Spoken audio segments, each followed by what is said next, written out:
উপায় কি? এখন প্রশ্ন হলো, এই 4 ধরনের আত্মীয় থেকে বাঁচবেন কিভাবে? এদের তো আর ফেলে দেওয়া যায় না, আবার সাথে রাখাও বিপদ। 1. সিক্রেট মেনটেন করুন। আপনার ইনকাম কত, আপনি কোথায় ইনভেস্ট করছেন, আপনার পরবর্তী প্ল্যান কি, এসব ভুলেও আত্মীয়দের শেয়ার করবেন না। মনে রাখবেন, সফলতার প্রথম শর্ত হলো গোপনীয়তা। 2. না বলতে শিখুন। কেউ টাকা ধার চাইলে বিনয়ের সাথে না বলুন। বলুন, আমার সব টাকা ফিক্সড ডিপোজিট করা আছে, ভাঙতে পারবো না। একটু নিষ্ঠুর শোনাতে পারে, কিন্তু নিজের ভবিষ্যতের জন্য এটুকু স্বার্থপর হতেই হবে। 3. এড়িয়ে চলুন। নেগেটিভ মানুষদের সাথে আড্ডা দেওয়া কমিয়ে দিন।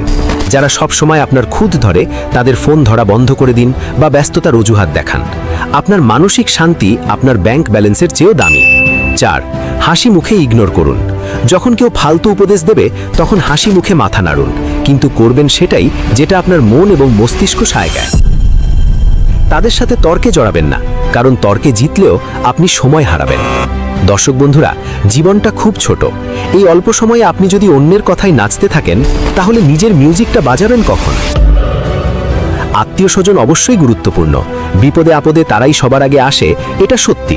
কিন্তু সেই আত্মীয় যদি আপনার শেকড় কেটে দেয়, তাহলে তাকে গাছ থেকে ঝেড়ে ফেলাই বুদ্ধিমানের কাজ।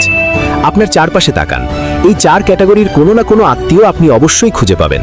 তাদের চিহ্নিত করুন এবং আজ থেকেই একটা অদৃশ্য দেওয়াল তুলে দিন। মনে রাখবেন, আপনি ধনী হলে বা সফল হলে দিন শেষে সবাই আপনার প্রশংসাই করবে। এমনকি সেই হিংসুটে আত্মীয়টিও তখন এসে বলবে, আমি তো জানতাম তুই একদিন অনেক বড় হবি। মানুষের স্বভাবই এমন, তাই কে কি বলল সেটা গায়ে না মেখে নিজের লক্ষ্যের দিকে ফোকাস করুন। আর হ্যাঁ, নিজেকে এমনভাবে তৈরি করুন যাতে একদিন এই আত্মীয়রাই আপনার অ্যাপয়েন্টমেন্ট নেওয়ার জন্য লাইনে দাঁড়ায়। এটাই হবে তাদের প্রতি আপনার সেরা প্রতিশোধ। আজকের ভিডিওতে আমরা জানলাম কিভাবে টক্সিক আত্মীয়দের হ্যান্ডেল করতে হয়। কিন্তু জীবনে চলার পথে শুধু আত্মীয় নয়, বন্ধু-বান্ধবের মধ্যেও এমন কিছু ক্যারেক্টার থাকে। আপনি কি চান আমি ভণ্ড বন্ধুদের চেনার উপায় নিয়ে পরবর্তী ভিডিও বানাই, নাকি টাকা জমানোর জাপানি টেকনিক নিয়ে ভিডিও চান? কমেন্ট করে অবশ্যই জানাবেন। আপনাদের কমেন্ট থেকেই আমি আমার পরবর্তী ভিডিওর আইডিয়া খুঁজে নেব।